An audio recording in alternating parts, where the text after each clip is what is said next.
Live from the 607, it's the Ocho Duro Parlay Hour, where we're talking everything going on in the world of sports. Join in the conversation on social media with the hashtag ODPH, because here we go. Instead of looking deep inside, every word I have to say, keep it simple. Welcome to an all-new edition of the ODPH Podcast. What is happening, everybody? Thank you so much for joining us this week. My name is Ken M. Joining me in studio, as always, you know him. He's the co-host. He's the statistician to the stars. He's the man of 1,008 aliases. His name is Padawan J. Let me talk to you. And boy, we have a lot to talk about. Oh, boy. This is a fusion edition of the show, where if you're new to the show, we talk all the parlay of topics we usually cover between the sports and entertainment show. We're going to talk a little regular sports. We're going to talk pro wrestling. We're going to talk movies, TV, comics, and more. And then after the show, because there's a lot to go over, where does everybody go, Pat? ODPHpodcast.com. Right on. Swing out over the website. Check out all the social media links. Join in the conversations on there, because we definitely like to interact with everybody there. And we're on every single platform I could think of. So, you know what? If we're not there, hit us up. Let us know. We'll see why we're not there. Also, you can check out the TeePublic Store link. You can check out the blogs. You can check out the directory. We're Pad. How many providers are we on? We are on 888,264. And your source? Trust me, bro. So wherever you listen to the ODPH on, first and foremost, thank you for checking us out. Leave us a review. It definitely helps the algorithm of the show. We also have a great classified section, which has friends of the show such as 3FM Podcast, Dragon Master Games, Nerd Initiative, and many more. And last but certainly not least, we have an amazing music section featuring such musicians as Brian Wolf and the Howlers, who has a new album out. I heard. Or some rumor of this. We have to get in touch with Brian and kind of get the skinny of what's going on here. But if you're in the Austin, Texas area, go check him out, because he's playing all over the place down there. So I heard some of the songs are on radio down there. Yeah, that's what we're hearing. So who knows? Maybe, just maybe, we'll have some new music to play here at the ODPH very, very shortly. Also featured on the music section, we got Second Suitor. They're always great. Tom Jolu, doing big things right now. If you're not following Tom, I don't know what you're doing. You got to step that game up. Big things are happening if you follow his newsletter, and that's all I'm going to tease about that. So go sign up for it. We got the link there, too. Floodland, Shout at the Robots. Basically, it's anything and everything that is the ODPH. You can find it at odphpodcast.com. And definitely, remember, if you're still using hashtags on social media, why not use the hashtag ODPHpod? Kicking off the fusion edition of the show, we have to pull the Band-Aid off. We have to address the elephant in the room. Oh, boy. It is less than 24 hours removed from Game 4 of the NBA Eastern Conference Finals, but we are going to be breaking down the NBA playoffs and where everybody is standing, because after 4, there's only going to be 2 teams left to go to the finals. So, Pad, where do you want to go? Why don't we really twist a knife in you and start out in the Western Conference, where you've got the number 1 seeded Oklahoma City Thunder taking on the number 6 Minnesota Timberwolves, where currently the Oklahoma City Thunder are leading by a 3-1 score. So this series has not gone exactly the way I thought it would. No. I thought Anthony Edwards, Rudy Gobert, and Julius Randle would really give some problems to Oklahoma City. Mm-hmm. And I thought that maybe, just maybe, they would be able to steal this and push it to 7. Right. Because, honestly, they played very, very well. Mm-hmm. Game 1 was not the case. And SGA and company really showed up and showed out. Mm-hmm. Game 2 was a lot better, but not enough in retrospect in comparison of scores. Right. Game 3, this was the T-Wolves we were all expecting. Maybe not the 40-point blowout that we had. Right. But enough. And then a heartbreaker for Game 4, where the Thunder won by 2. Mm-hmm. So, Pad, what has been your biggest takeaway from this series? I think just how wrong I was, at least at this point, with the Minnesota Timberwolves.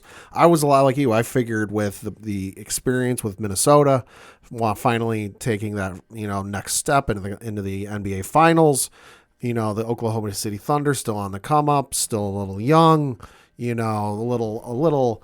Oh, I don't want to say unseasoned, but they're still relatively new, I would say. I realize they've got the MVP, as was announced last week in SGA. But that notwithstanding, I just figured Minnesota would step up.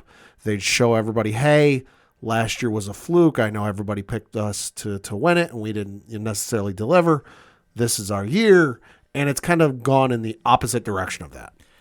Well, the big takeaway I have is Game 4 was a game that Minnesota should have stolen. Mm-hmm. And they still can try pulling off something, but obviously being down 3-1, I think the chances of winning this series are very, very slim. Right. Oklahoma City is just playing too well. Mm-hmm. But I want to really focus in on Game 4. Now, this is the one they lost 128 to 126. Right. If you look at Anthony Edwards' stat line, it was the worst possible time for him to have a bad game. Right. Going 5 for 13 and having only 16 points. Yeah, that's not good. 1 for 7 from the 3-point line. 5 for 7 from the free throw line, which, hey, that's not bad. But then total 4 rebounds, 6 assists, and 5 turnovers. Yikes. Yeah. Like we say, the worst possible time to have the worst game of his playoffs. Yeah. Even game one, as bad as that was, still, he showed up and being the true power source of this team. Mm-hmm. When he's clicking, everybody else usually picks up. Which Jalen McDaniels did what he could with 22 points. Right. Dante DiVincenzo got 21 off the bench. Like, they had their team show up and really give it all. But if Ant-Man doesn't have that bad game, they steal this as a 2-2 series. And then who knows what happens in Game 5. I mean, it doesn't help on the other side for if you're a Minnesota fan. SGA, 40. Chet Holmgren, 21. Jalen Williams, 34. Well, the one thing is Good Lord. we know that SGA is going to drop that 40. Oh, of course. Like, we know he's going to put up. Obviously, the reigning MVP. Doesn't win that on a fluke. Right. He definitely showed up. Mm-hmm. So Shea Gilgeous-Alexander definitely did what he needed to. But the big takeaway I had here is Jalen Williams dropped 34 to help him. Mm-hmm. We haven't really seen that per se in this playoff series. Mm-hmm. Like, we've seen glimpses. Yeah. But we haven't. Same thing with Chet Holmgren with, 21? 21, yeah.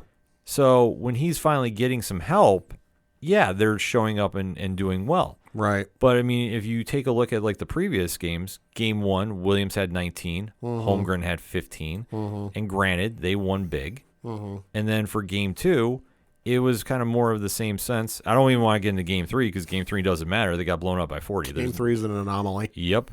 But even Game 2, this is where Williams had 26, Holmgren had 22.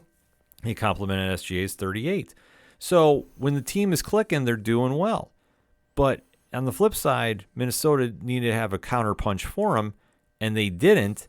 Julius Randle has struggled in the series. Right. I don't think he's played great. I mean, obviously, Game 2, 6 points. Not exactly something you want to write home about. Game 4, where you know Edwards is struggling. You got to step up and provide 5 points on 28 minutes, 1 for 7 from field goal percentage.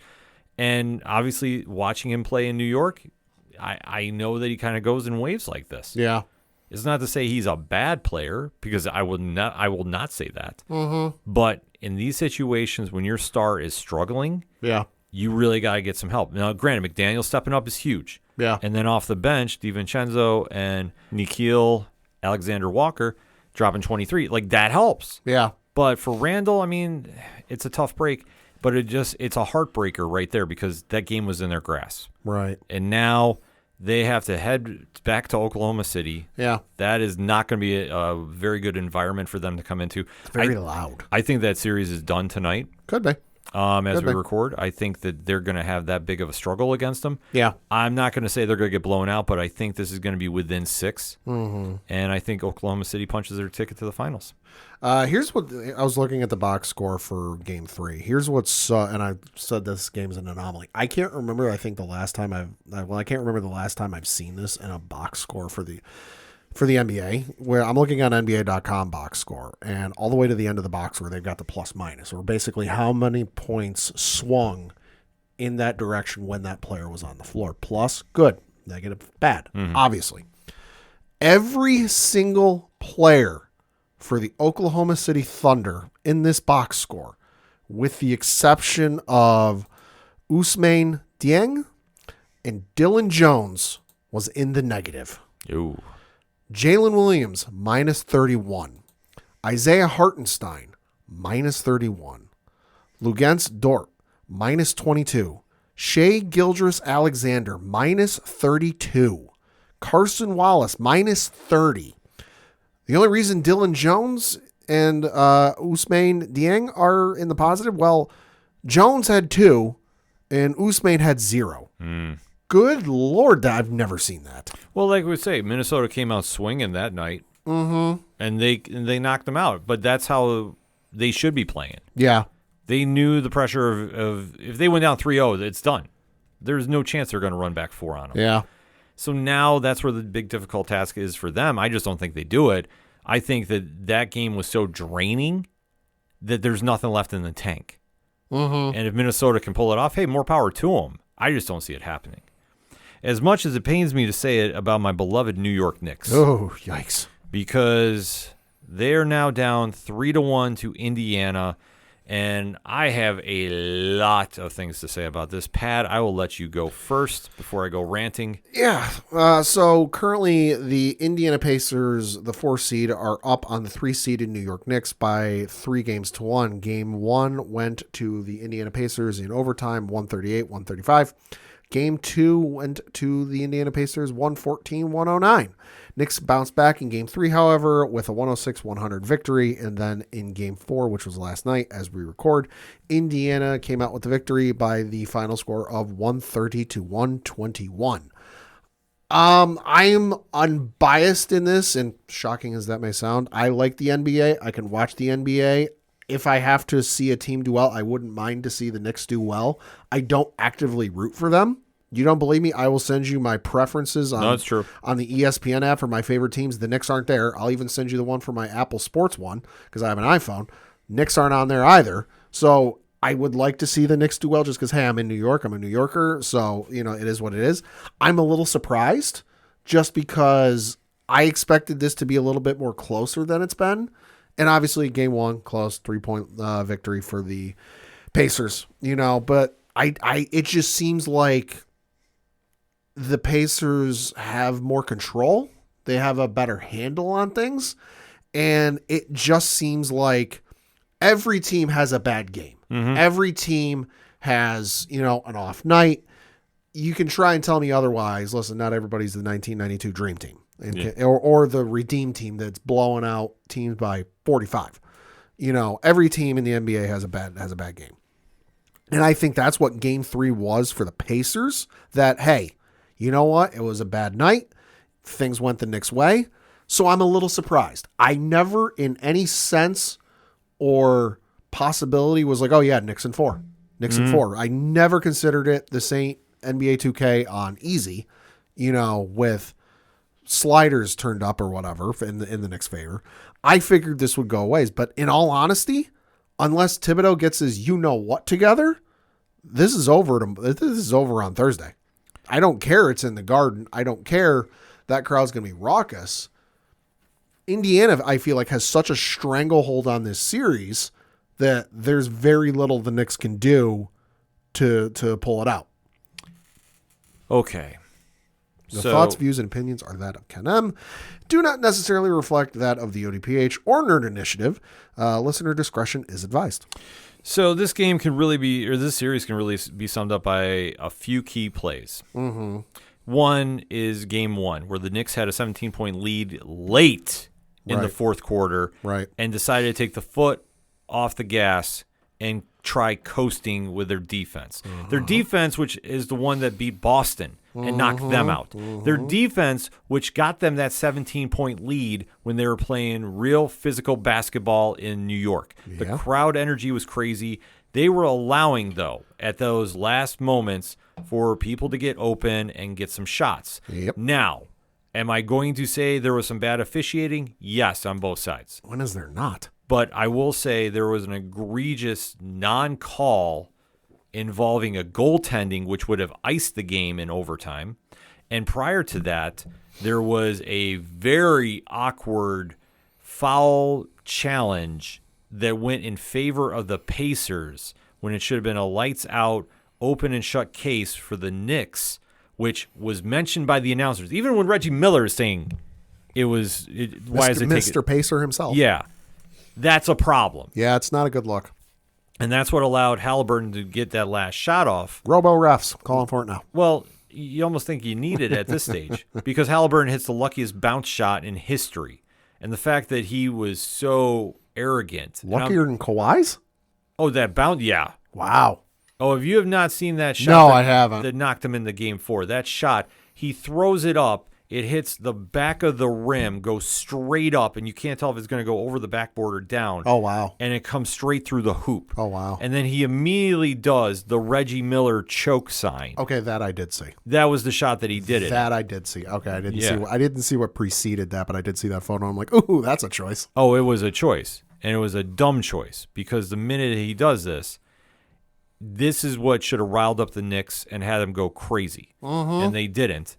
And for whatever reason, they decided to just kind of brush it off and still go coasting. Yeah. And they allowed this team to get back in it. Now, granted, there was foul trouble, sure. But when they're pushing the pace and they really were setting the tone, this is when the Knicks needed to slow things down. Now, Brunson is a great general on the floor to do this. Yeah. But he got into foul trouble. Yeah. And that ultimately became a problem. And then when you're having guys like Turner go crazy shooting the three, that's not helping. But for Mr. Halliburton to go crazy, to make that sign after he was not exactly lighting it up per se in this game is an understatement.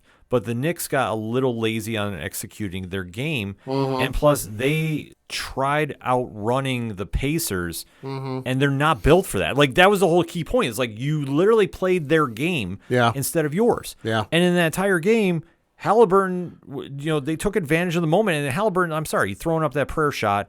That was the catalyst, and I think that broke him a little bit. I mean, I'm looking at the lead tracker for that game one on NBA.com, and the thing it shows is, who had the lead. It's a bar graph. It goes up from start of the game to the end of the game. Biggest lead the Knicks had during this game was 17 points, which I can clearly see where that was on this chart. And you just look at where it goes because they had that 17-point lead about halfway through the fourth quarter. It was late. It was halfway through the fourth quarter, and then you just watch how it goes down progressively until it's at 0, where they're tied at the end of the first quarter, and then it stayed kind of even. They took a little bit of a lead into overtime, but then the Pacers ended up emerging victorious. So it just looks like the Pacers kept grinding and the Knicks just fell apart. Well, the Knicks got in bad foul trouble though too.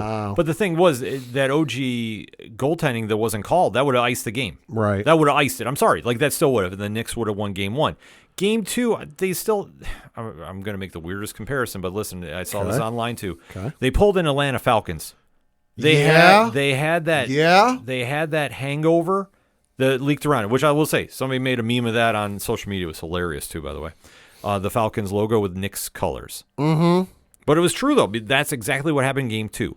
Game 3, the Pacers are the ones who choked. Right. Because the Knicks grinded them out. They played more physical. They got in their way. Because, they did not have the foul problems they had in game 2. Brunson having fouls really hurt them. When he got 4 in the third quarter, that was going to ice you anyway. Yeah. So in this situation, they turned the tables on them. They punched them right in the mouth. They had momentum in their way.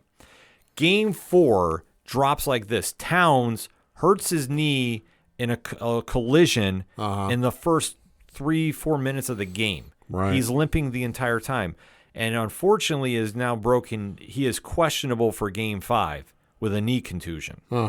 He was not at 100%. Right. The rest of the team, they were going back and forth. Nobody was playing defense. Right. Which at this point, I do blame Thibodeau for not slowing it down and saying, guys, what are we doing? And they were trying to match them blow for blow. Nobody was pulling a defensive shot. And when they got a defensive stop, for whatever reason, they were passing up easy shots underneath for threes. And I don't understand this because, one, they had the Pacers in foul trouble early, meaning a few players had 2 fouls by the end of the second quarter, if not more. So why are we not driving to the hoop? Why are we not playing physical with them? Because the minute that you slow it down and you were doing that, you were implementing your will.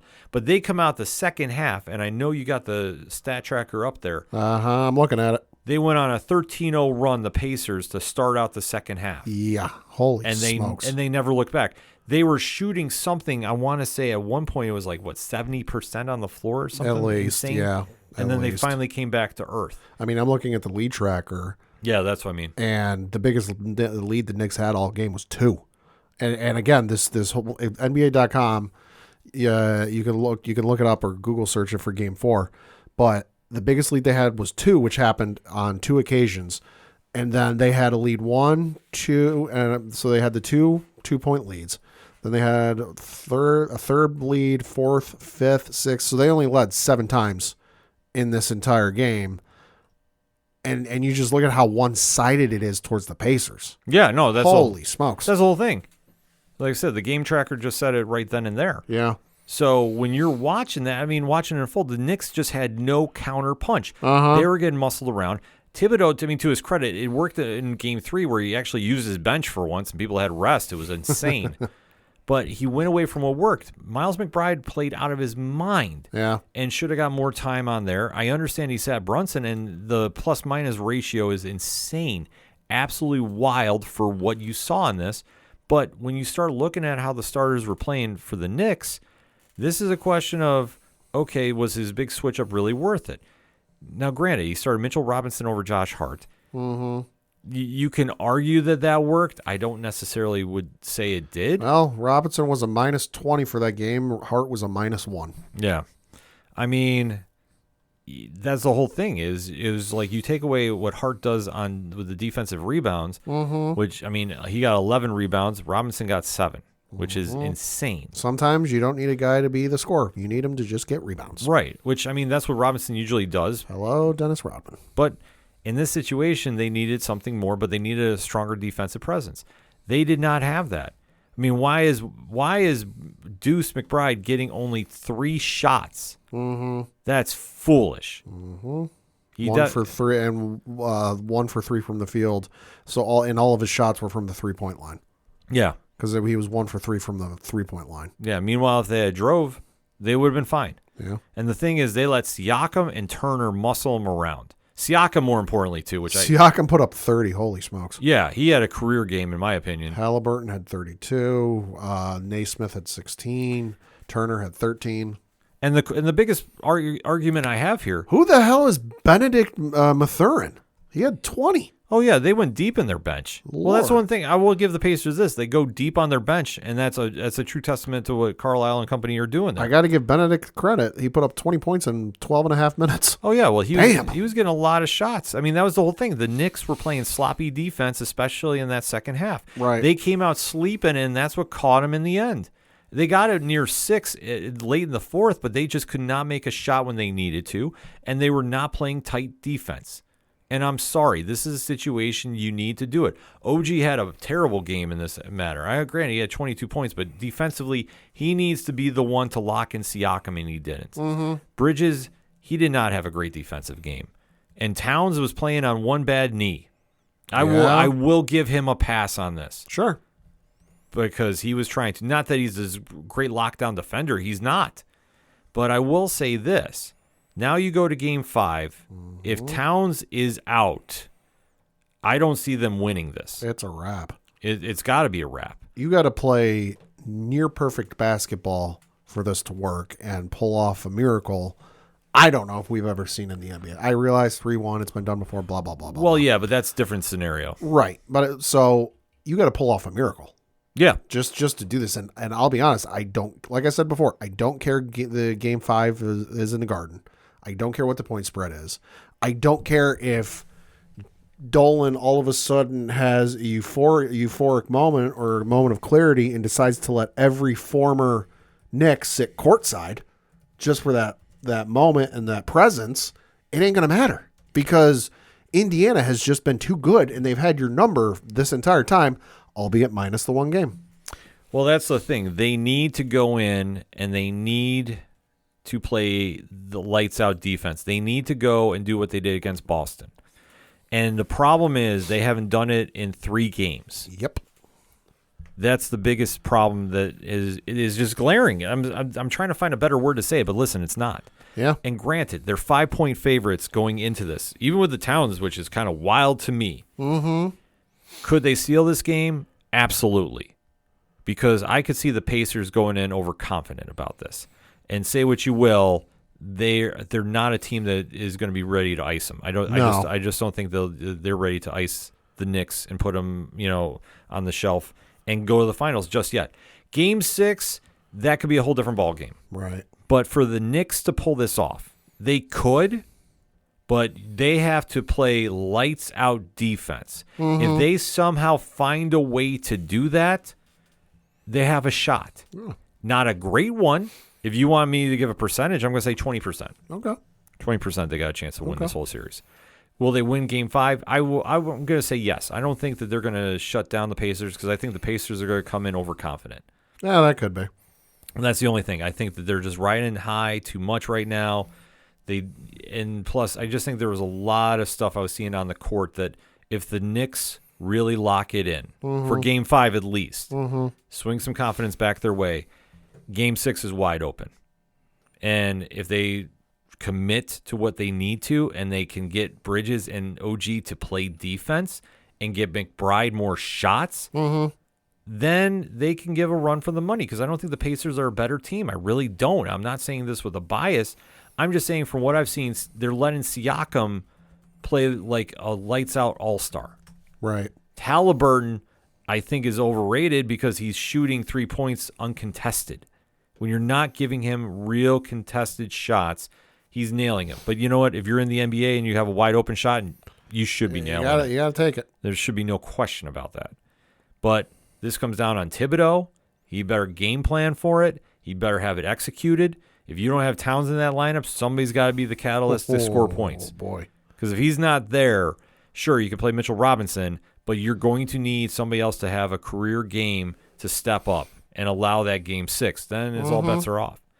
But, I mean, I would say as of right now, I would say Pacers in 6. It ain't looking good, that's for sure. It's not looking good. Am I going to be rooting for the Knicks? Absolutely. Well, yeah, I would say, is water wet? Yeah. Does a bear you-know-what in the woods? I'm not jumping ship by any means, but I'm just being a very realistic, fan about this. Yeah. If they run the table, it's going to be up there with that Cleveland Golden State series. Yeah. Yeah. I don't think it will overtake it because of the emotion behind it. Yeah. But I will say it'll be up there.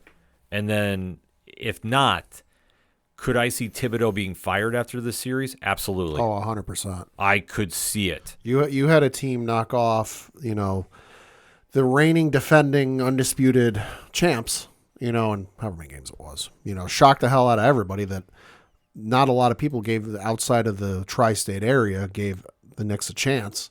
And then you came into this game, which on paper seemed even footing. I'm not going to sit here and say, oh, yeah, the Knicks are better than the Pacers or the Pacers are better than the. To me, they seemed on pretty even footing. And effectively, thus far, you've crapped the bed. Yeah. I mean, there's no easy way to put it, but that's what's going to happen. And I would not doubt, because there has been a lot of rumblings, more than I like to hear at this stage. Sure. That if Giannis oh Lord pushes to come to New York, which I allegedly, I think that is his preferred destination. The Knicks are going to move heaven and earth to make that happen. I just want to say this, and again, saying this as a non-biased fan and somebody who, has talked sports, on this show for however many years now. 8. Knicks fans, and you especially, temper your expectations because we went through this how many years ago? When it's we're going to get Kyrie, we're going to get KD, we're going to get Zion, and then you didn't get nothing. Oh, no. Okay, in this situation, I said allegedly, but I don't think they should. Right. The KD Kyrie situation is free agency. Sure. And everybody bought in and X, sure. Y, and Z. Sure. The Zion thing, we just didn't get him in the draft. That's the only thing with him. Yeah. I mean, what were we supposed to do in the draft? I mean, we all thought it was going to happen, didn't. The Giannis thing, I said, if he pushes, because he's still under contract. That's the thing. Could be. If he pushes, that's a different story, Pat. But that's the only thing. If he goes up to the Bucks front office and says, oh, I want to leave and I want to go to New York, that's the only place I want to go to. Right. They're going to entertain it at best. Right. And then you worry about it then. I'm not saying he is coming. That's why I said the allegedly. Right. So we'll see what happens because I could see them dismantling that team to put him with Brunson. Mm-hmm. As wild as that sounds. But we'll see if they can somehow pull something off. We'll be talking a different story next week. But if not, it's looking like Oklahoma City and Indiana. Highest ratings ever. Source, trust me, bro. It means I got more time to do reviews, so that's a big win for me, I guess. But that being said, you got our picks about this. Now we want to hear yours, ODPH Society. Hit us up on the hashtag ODPH Pod. NBA playoffs are in full swing. Who's going to the finals? Let us know. We're going to take a quick break. We'll be right back. Do you like comic books? What about movies and TV shows? Well, we may be the show for you. We're Hops Geek News, a weekly podcast that discusses comics, movies, and TV shows while featuring a beer of the week. Every week, we chat about what we messed up on the week before, and then we dive into what we're reading and watching, as well as some news. We then wrap it up with a geek-themed topic of the week. You can find us anywhere you listen to podcasts by searching Hops Geek News. Cheers. Coming back for another segment on this edition of the ODPH podcast. And it's time to say goodbye to the world of Jacksonville, Wyoming. For now. Yes, we have now reached the season finale of the second season of Naughty Dog's adaptation on HBO, The Last of Us. The story of Joel and Ellie, played by Pedro Pascal and Bella Ramsey, has been one that has really came back with a strong presence, getting reconnected to the pop culture audience. Albeit, though, there has been some moments that have really shocked some people. Yeah. Which, this is why we always say, folks, find the source material and get caught up before you watch these shows, because if you go in cold, oh man, there's a lot of questions. And this season has been nothing short of brutal in every aspect, because the game is not nice. It doesn't pull punches. Yes, the game is not one that has the happy ending, so to speak. At least not yet. No, not yet, but we still have a long ways to go. But before we go into season 3, which is going to be a little while before we see it again. Probably 2-3 years. Yeah, we have to cap off the season that was. So, if you're new to the ODPH, what we'd like to do is give you a spoiler-free statement of what we're going to be discussing. After said point, we are like the Clash. We ask you, do you stay or do you go? Because we give you a countdown. After said countdown, we deep dive into spoilers. We talk everything we know about it. We do not hold back. We do not pull punches. So you have been forewarned if you haven't watched the show. You have to either pause and watch the episode and jump in, or you're like, hey, let's go. I want to just talk about it no matter what. And then you stay for the conversation, and boom, there it is. So all of that said, Pad, let us talk the season finale of season 2 of The Last of Us, entitled Convergence. Good episode. It wasn't bad. Wasn't great, but it certainly could have been stronger. It had its moments, but for me, the pacing was just all over the fucking place, to the point where I had to rewind a couple scenes just to keep track of what was going on and where we were going, and that's not for, he was looking at his phone. He was sending a text. No, I was watching this. I didn't watch it the night it aired because I was busy doing other things. I watched this on Tuesday, and Tuesday afternoon, I should say. So I had to rewind a couple scenes just because I'm like, what is happening? What is going on? But my biggest things were the ending was interesting, and then what it sets up for season 2. I understand, or season 3, excuse me. I understand to a certain degree, but I still sit there and kind of go, okay, why? I understand, and you want to go that direction, okay, but I still sit there and I can't help but wonder why. So it was okay. Well, I thought they really wanted to put a lot of exclamation points on this. I feel that they really wanted to bring out the brutality of this world. Sure. And they did. And I think for where they ended things, I'm much like you. I thought this is going to be an interesting season 3. Do we really need this? It did. The ending for this season, if you haven't seen it, did what Return of the King did in Lord of the Rings, where it had multiple endings. And by that, what I mean is I'm not saying it's like a choose your own adventure book. Yeah. There was different ways for the story to end. No, the episode could have ended at least 2 or 3 times. Yeah. There was a lot of jumping off points. Which there was one that I know we'll get to that I'm like, yo, that's an awesome way to end the season. Like, holy shit, that's really going to leave everybody on their toes. And then it wasn't the ending. Yeah, I think I know exactly what you're talking about. I think, yeah, if you've seen, you know. Yeah, so there's a lot to digest with this. And is it enough to keep the fan base entertained? Based off the ratings, probably not. Yeah, that's going to be the big question mark that this series is going to have. And it's not to say this was a bad season in general, because it wasn't. But the problem that you have with these shows that take exorbitant amount of times, if I can use that word, off. Yeah. It's hard to hold that pop culture audience, and let alone this video game franchise is over and done with. Well, to a degree.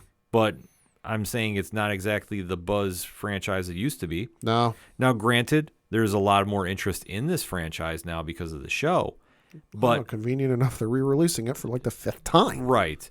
Well, they're understanding the temp in the room. Oh, sure, I get it. But knowing I get it. But knowing how we're doing season 3, a lot of question marks to be had. That's the biggest thing. Is season 1 aired in 2022, if I'm not mistaken, and then I'll look it up.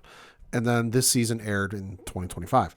So there's a lot coming out between now and whenever this happens. We don't know where that show is production-wise for season 3. You know, so we got to sit there and go, okay, you got to hold people's. It came out in the 2023, so so it's 2 years. So the biggest thing is, it's not coming out next year. It'd already be into production, and we would have heard some stuff, and I'm sure some set photos would have been out already, and all this other stuff. So it's not coming out. But if they do end up doing a 4th season, you can't do another 2-year wait after that, because nobody's going to give a shit.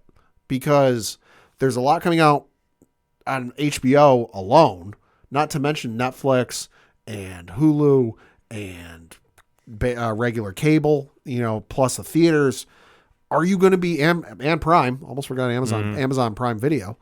Are you going to be able to hold people's attention with this season being not as well received as season 1 is? And you might think I'm lying, but folks, I got the numbers in front of me. Rotten Tomatoes score for season 1, and this is just the user score. The critics both love both seasons. Both are certified fresh. Sure. Rotten Tomatoes for the critics. Season 1 for The Last of Us with over 10,000 plus ratings. Wow. 86%. Makes sense. Season 2 for The Last of Us, and again, this is just the user score, with over 5,000 plus ratings. 38%. I can explain that, but I'm going to wait till spoiler talk. Here's the other thing too, because I've got the IMDb ratings, and I'm not going to go through everyone, but just for you know, comparison's sake, highest rated on IMDb, and again, you got to take IMDb ratings with a grain of salt. Sure. But highest rated episode for season 1 of The Last of Us was episode 5, which was entitled Endure and Survive, got a 9.4 on IMDb. This is out of 10. Lowest rated episode for that season was episode 7, which got a 7.3. Highest rated episode for season 2 was episode 2, Through the Valley, which got a 9.2. Lowest rated episode for season 2 was episode 4, which got a 6.2. So, I mean, listen, the fan reception is what it is, you know, and that's going to be the hard thing, is you really got to deliver and make a comeback from what season 2 was, because you look at the numbers, fans were not necessarily that big of a fan of what they saw. No. For one reason or another. Well, like I say, I'll deep dive into spoiler talk with it, because I don't want to go into a big tangent on here. Sure. Per se, till after the countdown, because I have a complete theory about why this happened. Okay. And it'll make sense when we get into it. So, that being said, it was a good episode. Not the greatest thing ever, but sure, it was what it was. But let's get into that spoiler talk, because I'm just going to start rambling about that. So in 3, 2, 1, Pad, let's talk Convergence. Yeah, like I said, you know, the episode was okay. It wasn't the best. It wasn't the worst. You know, I could kind of tell how things were going to be when it got to Sunday night and it got to after 10 o'clock and I wasn't seeing spoilers like I did when Joel died. So I'm like, all right, well, clearly nothing insane happens, you know, to the point where people are spoiling it less than 10 minutes after the episode is finished airing. And then I started seeing some folks number reviews online. I'm like, okay. So I went into it and the episode was fine. Like I said, the pacing was off. I understand some of the choices they did and kind of why they went the way they did, but it still really didn't leave me sitting there going, oh my God, I need season 3. I hate that we got to wait for however many years for season 3. I'm sitting there kind of going, when it comes, it'll come. I'll watch, but I'm not chomping at the bit. This episode left a lot to be desired. Yeah.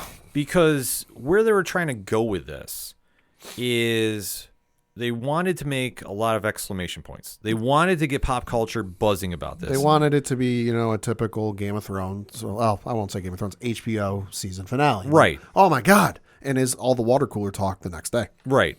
And unfortunately, they did not learn that that's not working. Because, as you alluded to about the Rotten Tomato scores, yep, when you kill off a major character like Pedro Pascal's Joel, that pop culture audience is not going to understand it. Uh-huh. And they clearly didn't by the reactions of the show. Because that's why I fully believe is why they have such a low score on Rotten Tomatoes. Could be. Because we've seen this in the Glenn Negan theory, which I've talked about many times on the show. Sure. That is the moment that people turned on The Walking Dead because they couldn't believe that they killed off Glenn. I mean, at the same token, though, it didn't necessarily have the same effect The Walking Dead did because we remember what the ratings were like for Walking Dead once they killed Glenn. It dropped there. They actually went up a little bit and they kind of sustained themselves because episode 2 for this season, which is the episode they killed off Joel, 643,000. And this is only on cable. This doesn't factor in the streaming portion of things. So this number is probably a lot higher than what it actually is. But for cable, it did 643,000 viewers. Episode 3, so after Joel got killed, 768,000. Episode 4, 774. Dropped a little bit for episode 5, 652. And then episode 6 was 701. Well, I think it was just about the chase after. But in this case, though, that made a lot of people react. That's why I fully banked that score was down for Rotten Tomatoes. And for what this episode did, they wanted to make a lot of people go, and I just think that they didn't get that because I think it got a lot more people going, huh? Yeah. Because they did a lot of killing off of characters here. Yeah. A lot. Yeah. And I think that the moments they were trying to add in, they didn't exactly gel well. Yeah. That weren't in the video game. And I think for especially how they ended the episode, that was a lot. That was very tough. Yeah. Yeah. Because where this episode starts off, you have Ellie is now finally back with Dina and Jesse. So Isabella Merced played Dina and young Mazzino is playing Jesse. They kind of have a reunion of sorts. Sure. And this is when Ellie is coming back because obviously she wound up beating Nora and leaving her for dead in the basement. Yep. To get infected by the airborne virus. In a brutal sense without actually being brutal. Right. So at this case, though, you see Dina is hurt because obviously they've been getting attacked. Yep. And she has to deal with getting shot in the leg by an arrow. Yep. So as they're trying to escape here, this is when Ellie comes clean about everything that Joel did. Uh-huh. And she's telling this to Dina. And Dina's like, let's just go home. Well, at this point, it's just you understand where Ellie's mindset is because the only person who approves of this action is Joel and he's dead. Yeah. Because Ellie understands in her mind, the ends justify the means. Yeah.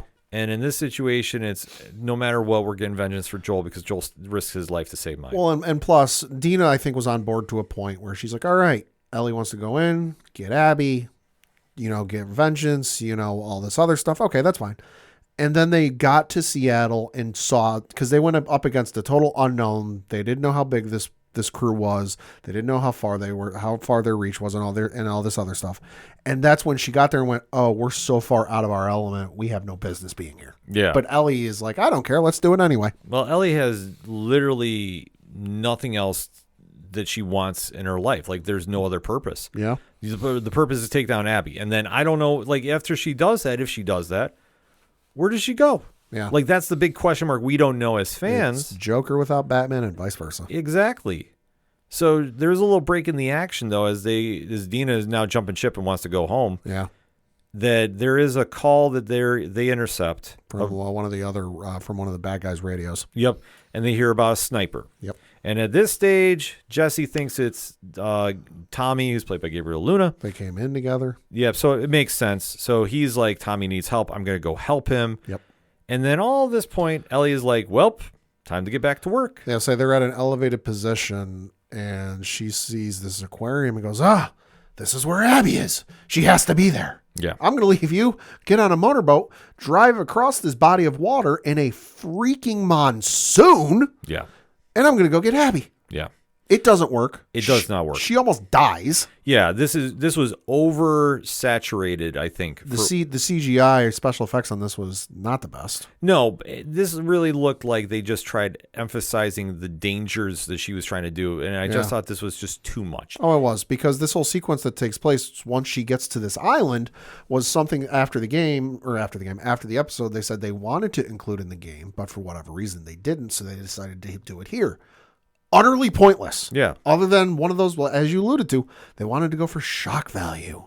It wasn't shocking. It was, play stupid games, you're going to win stupid prizes. Exactly. Like at this stage, there was no point. Like, Yeah. I'm sorry. Like she's already on a crazy mission to begin with. Yeah, this isn't some plot thread that gets introduced and is going to pay off in season 3 or season 4 if they decide to do it.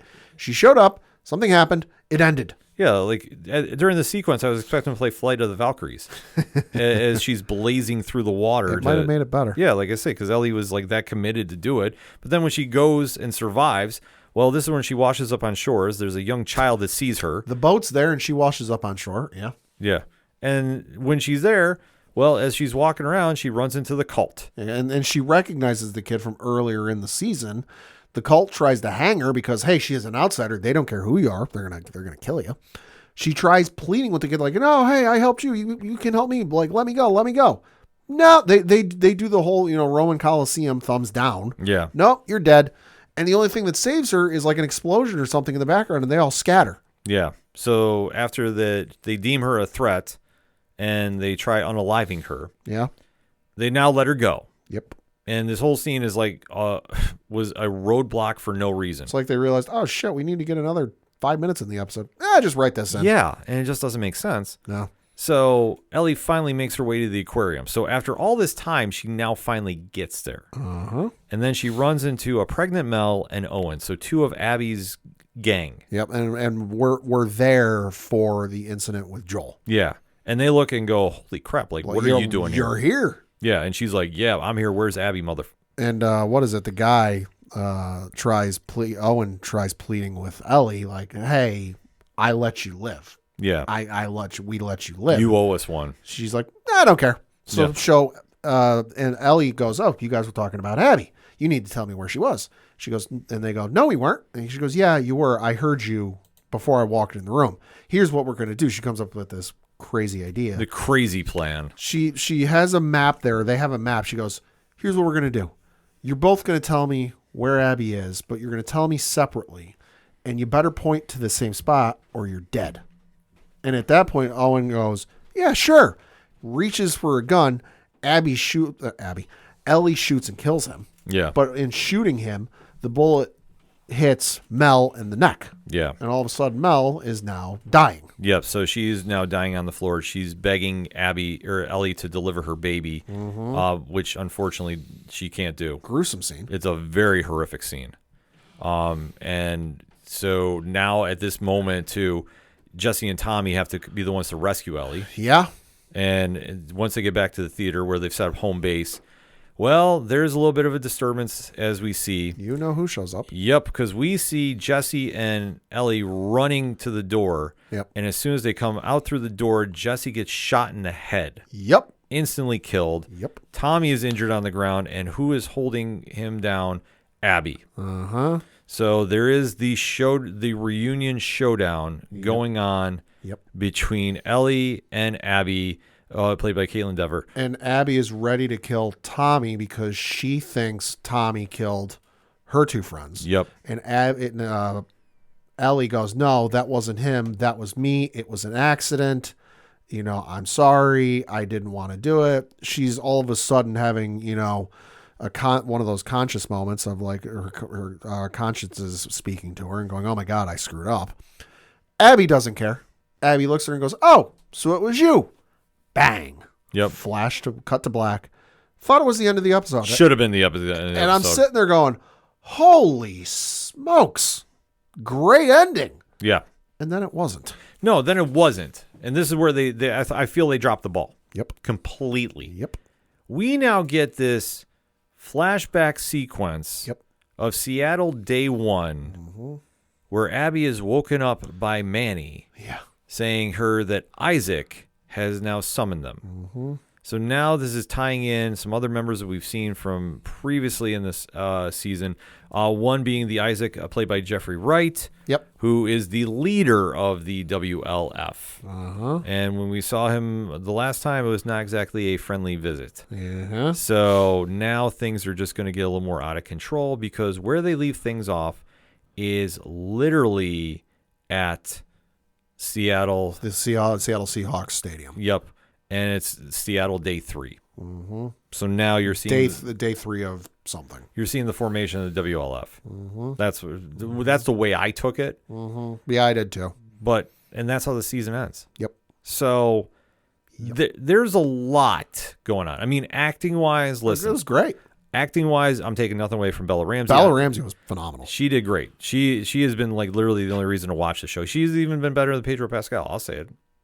Easily, hands down. Yeah. Caitlin Dever, even though we did not get her a lot prior to the flashback, was amazing. Oh, yeah, but that's the thing. Small doses, it works wonders.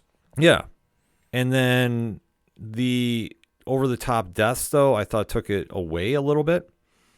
I thought that... Shock value for shock value's sake, and it didn't work. Yeah, that's the one problem with it. I think that they tried doing too much, and especially trying making Abby's journey to the aquarium was just... way too pointless. Much. It was way too much. Granted, is it dangerous? Yes, but you had 2 near deaths to get there. Yeah. And for what? To establish, the 2 gruesome murders she did. Yeah. It was just it was a lot. It was just a lot to take in, and I thought it took away from where the acting has been. When they go for these big moments, they build up to it. Yeah. This just seemed like we're just going to throw something against the wall here and hope it really sticks and really gets out of the audience. Yeah. And I just don't think they did. The writing this season just, for me, wasn't as crisp as it was season 1. Well, I think the problem that they have is season 1 is very character driven. Sure. That it's them getting accustomed to each other, the fight for survival. And then this season, you add in a whole different dynamic. The parallels to The Walking Dead cannot be ignored. No. When you take the fight away from zombie and human, and you now try making human versus human. Oh, by the way, zombies are still there. Yeah. You really take away from what's the driving point. Now, I understand you have to kind of mix things up a little bit. Sure. But I think for what you're trying to do is you're really trying to establish that was your major threat and everything else going around wasn't. Because if you think about it, other than the attack of Jackson, did we really have a lot of those creatures running around this season? Nope. So you literally... It was literally the attack of Jackson, and that was it. Yeah. So you got away from the core thing, even though you had the little thing with Nora in the basement. Sure. But that was, episode 6? Right. Like I say, it wasn't enough to really sustain the dangers going around. The attack in Jackson was episode 2, and then you really didn't feel a threat from the clickers until episode 6. So a full 4 episodes later. Yeah, so I really thought that hurt this season. And even though with the great acting performances, because there was. Oh, yeah. No question about that. There was. I really think that kind of held back, and I think that this episode really felt like they were going for a lot more shock value, which I did not like. It almost felt like, in a way, they were trying to establish the world at a larger size. Yeah. A la Walking Dead did. But the thing for Walking Dead is there's a lot more material to it, unlike The Last of Us, where there are 2 games. Yeah, they're trying to expand too much on what's already been built. And we already know kind of where the ending's going to be, because they've said, we're going to do season 3. We'd like to do season 4. And, they don't want to outstay their welcome. Mm-hmm. So this isn't like Walking Dead where they were like, we're going to do this until the wheels fall off. And they still are. And that's the thing. They still are. There's still the Daryl Dixon show, and there's the Maggie and Dead City. There's Dead City, which are still going. They're getting added to Netflix and all this other stuff. But there's not a larger world for this franchise. Right. And in this kind of situation, Like, unless Naughty Dog does something different, which to this point, they haven't made a Last of Us Part 3. There's really not much you can do. no, there isn't. I mean, at this stage, like, there's no shame in bowing out gracefully. Not saying Sure. that, the show should end tomorrow or whatever. No, but when you're trying to add too much to your plate, Yeah.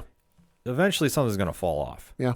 And I think that's what happened here. I think that they got away from some sharp moments Sure. because they tried doing too much world building. And it's like less is more in this situation. Because now you have that cult you never really explained. Yeah. The WLF, that's still wide open. You got away from everybody in Jackson. And now, obviously killing off major characters like Jesse, that's a big deal. And then especially where things allegedly are going to leave off with Ellie and Abby. Because now we're literally going to have to sit through an entire year of Abby's story. Which honestly can be either great or can be bad. Yeah. It's a risk. Yeah. Which, I mean, I don't know how the pop culture audience is going to deal with it, depending on how long they want to do it. Right. That's the whole thing. So we'll have to wait and see when the show comes back. But is this ending enough to sustain that audience? For me, I'll watch, but like I said, I'm not chomping at the bit for, oh my God, I need season 3 now. Yeah. No, I'm right there with you. Like, I think that it was solid for what it needed to do, but I think they added way too many bells and whistles. I'll say, I just thought of this way one. too many. It's not like Ahsoka season 1. Right. Where me having watched Clone Wars, I can't tell you how many times, saw that end sequence from Ahsoka season 1 with the statue at the end, and I went, oh, what the shit? Yeah. I need season 2 tomorrow. Yeah. I'm not that same feeling. I'm right there with you. Like, I think that this episode was good, but as far as anointing it and saying it was great and I need that season, no, I don't. Like, honestly, if I don't come back for a few years, I'm good. Right. And that's just being completely honest. But that said, we gave you our takes on this. Now we want to hear yours, ODPH Society. Hit us up on that hashtag and let us know your thoughts on the season finale of season 2 of The Last of Us from HBO and Naughty Dog. Let's talk about it, shall we? But first, we're going to get another breakout. We'll be right back. You ever wondered what comics Mark from Valem Eyes into? What Zach from Left Behind's favorite MCU movies are? Well, Metalcore Nerds is the show for you. My name is Sean Mott, and here at Metalcore Nerds, we cover the latest things in pop culture, whether it be Star Wars, Marvel, DC, AEW, and everything else in between. You can listen to the show every Monday on Adobe Howl at 7 p.m. Eastern, or find it anywhere you find podcasts after it debuts on the radio station. Coming back for another segment on this edition of the ODPH podcast, and time to recap a wild weekend of wrestling from the WWE. Let the bodies hit the floor. Oh, sorry, wrong federation. Wrong show, but listen, I'll speak very quickly on AEW Double or Nothing. That was the best part of that night. That match was. Holy hell. Anarchy in the arena was fun. Super fun. Everything else, Take it or leave it. yeah, there's a lot to be left desired, I would say. Yeah. I will say this. I thought Will Ospreay and Hangman Adam Page was very good. Uh-huh. I don't really struggle with that. The ending was a little surprising to me. Yeah. Especially going into their biggest event of the year. Uh-huh. So overall, I mean, it was what it was. Like Sure. I say, I wasn't in love with the show by any means, Sure. but I will say the Anarchy in the Arena match was the match of the night, in my opinion. If you want to even hear more about that, Wrestling Night Live this week, I know Rich and Sammy are going to be talking about that along with a few other topics, much like we are discussing here today, because we said it was a big week for WWE, and I think they won the weekend. Whew. In my opinion, with two big events going on. So, Pat, let's talk about what happened. SATURDAY night. Yeah, Saturday night's main event took place this past Saturday. They were in Tampa, Florida all weekend at the Yuengling Center. But yeah, this one took place on NBC and Peacock with Saturday night's main event. First match that took place on this show, on broadcast. There was a dark match. We didn't see it. But the first match that took place on the show was the tag team match with CM Punk and Sami Zayn taking on Seth Rollins and Braun Breaker, and emerging victorious, winning in 13 minutes and 10 seconds, was the team of Seth Rollins and Braun Breaker, although they had a new addition to the ranks. Listen, I was wrong about this because I did not know this man was back. You know what? Looking back, should have known. Should have known, but listen, I am not mad about this at all. No. Big Bronson Reed teaming up with Seth Rollins and Braun Breaker, give it to me. Tsunami. I'm not even mad I was wrong about the Sami Zayn thing after this. I'm not. This was perfect. This Yeah. is everything they needed to do, and they needed, like, the only other thing they could do, and honestly, I know Rich has mentioned this on Wrestling Night Live a couple times, Sure. put Fraxian with him. As wild as it sounds, put him with a tag team, like a young tag team. Sure. That Heyman can mold and do some stuff with. Sure. I think this is even money, but a hell of a reaction for Bronson Reed coming back. Yeah. Love everything they built up with this. Yeah. Big bucket of win. Yeah, match was good. Not quite sure where they're going to go from here, but hey, that's why we watch. Next up was a singles match for the WWE Women's United States Championship, and you had Zelina Vega defeat Chelsea Green via pinfall to retain her United States Championship in 5 minutes and 10 seconds.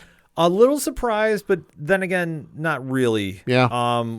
Selena Vega, I thought, has just not gotten over with the crowd yet as champion. Like, it's kind of weird when she comes out. There's not a huge pop, and there should be. Like, Zelina's great. Oh, yeah, she is. But it just didn't seem to click here. Granted, a very, very bad 619 attempt. Yeah. That busted Chelsea Green open. Yeah. Chelsea, listen, you put her on camera, she's going to steal the show. Yeah. That's just how good she is. Yeah. If they try moving her up for the world title, I would not be mad about it. No, I wouldn't either. Match was fine. Match was fine. Yeah. A couple of hiccups here and there, but listen, good for Zelina to get a big win. And then, like I say, it's going to be interesting to see where Chelsea goes from here. But I want to say, don't doubt the world title push. Listen, as long as she has the secret her-fist, she can go so anywhere. Good. Next up was a singles match between John Cena and Ron Cena. And you had John Cena defeat R-Truth in 4 minutes and 25 seconds via pinfall, as we, all expected. I was holding out hope for the dream. But now I'm just fantasy booking, and just hear me out. Okay. R-Truth takes this to heart. He somehow gets into the Money in the Bank match. Maybe he just runs in the ring and grabs the briefcase and runs away, throwing everything out, and then tries acting like he doesn't have the case. And then at Saturday Night Main Event in Boston, Cena's last match, it's him, and he takes the belt from Cena and he finishes his story. Mm-hmm. This is a great match. R-Truth being John Cena was incredible. The mannerisms, everything about it. Yeah, this one the way it was expected to go. I wasn't super shocked at this. I mean, granted, they want to pull a big swerve, they could have. Yeah, but it was what it was. I mean, listen, the whole R-Truth Money in the Bank thing, I mean, plausibly could happen. We do know, looking forward to the Money in the Bank ladder match, we do know 1, 2, 3, 4 of the 6 participants. The 4 we know, Solo Sikoa, L.A. Knight, Penta, and Seth Rollins. There are 2 undetermined spots. The 5th spot will be determined on an episode of SmackDown taking place this Friday between Andrade, Carmelo Hayes, and Jacob Fatu. Spoiler alert who I'm picking. It's the name I said last. All gas, no brakes. So there is 1 spot left with the Monday Night Raw crew. Maybe not. I don't know. But for this match, I mean, listen, the best part of this was R-Truth going full John Cena. It was full him coming out in the gear. He had his own merch, Ron Cena, which is part of the reason I made the joke. I mean, this match was what I expected it to be. It was just a filler. It was just something to feature to get the people to tune in. And it was what it was. It was fun. It was fun. It was everything it needed to be. Yeah. Like I said, Money in the Bank. I'm gonna go out on a limb and say Carmelo Hayes. Okay. Listen, Jacob Fatu does no wrong in my eyes. All gas, no brakes. But I am almost wondering if he doesn't get a cost on his way in. Like somebody Jeff Cobb, I can't think of his new name now, but yeah. But if Jeff Cobb winds up costing him because you don't go against Solo, I almost want to say JC Escar, but I know that's the catcher for the Yankees. Is it JC Mateo? I think that's what it is. Yeah. I think so. But anyway, either way, like I said, Money in the Bank is shaping up to be something. We'll be talking about that next week. Yeah. Next up on the card for the WWE on Saturday, in a steel cage match, you had Damian Priest defeat Drew McIntyre in 11 minutes and 50 seconds in the most dastardly way possible if you're Jesse the Body Ventura. Oh my God. Is it bad that this is the takeaway I have from this match? No. Drew McIntyre won Damian Priest won in 11 minutes and 50 seconds by walking out of the cage, which apparently Jesse Ventura forgot was an option. Yeah, like, The disgust in his voice was tremendous. oh, Jesse's great on commentary. I love it when he comes for these events. Yeah. But he's old school as old school gets. Oh, he is. I understand it, and But it's the most disrespectful way yeah. to win that match, and that's how much in storyline Damian Priest hates Drew McIntyre. I'm not going to pin you. I'm not going to climb over this, however tall that steel cage is. I'm just going to walk out the door. Yeah, no, it was disrespectful as all could be, and that's what he wanted to go with. Yeah, And, I don't think this is over between the two of them.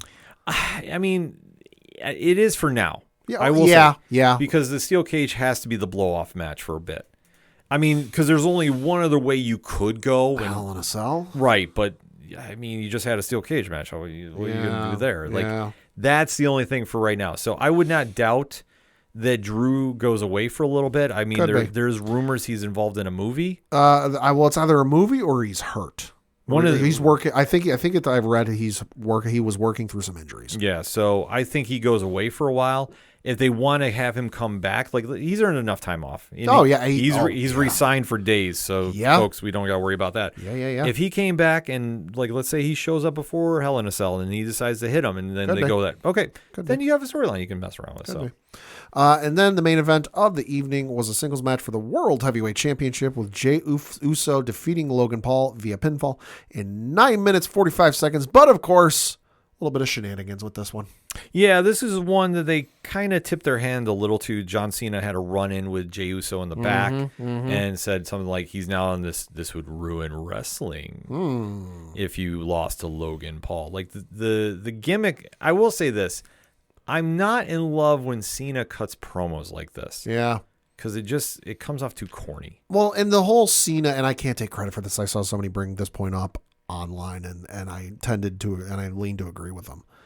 Cena as a heel in this sense only works if The Rock is invested. Yeah. The Rock wanted Cody's soul. Cody said no. So ergo, he had, there's always a plan B, to borrow the phrase from Triple H. So plan B was John Cena. And John Cena sold his soul because, he just had to win number 17. He had to beat Ric Flair's number, whatever it is. Never mind the golden shovel. So it only works if The Rock's involved. But The Rock showed up, did the whole hand across the throat. Cena turned heel, and then he promptly absconded for his filming duties. So I think it would have been better if The Rock had been around. Now, I'm not saying he's got to show up every week. He's got to make an appearance on WWE every other week, whatever it is. But just be involved in some capacity. Film something in between takes or whatever with your movie of sending a message in for something for Cena or whatever the hell it is. But this is part of the problem when your world title holder and the guy he's allegedly associated with are both mega movie stars and busy. Mm-hmm.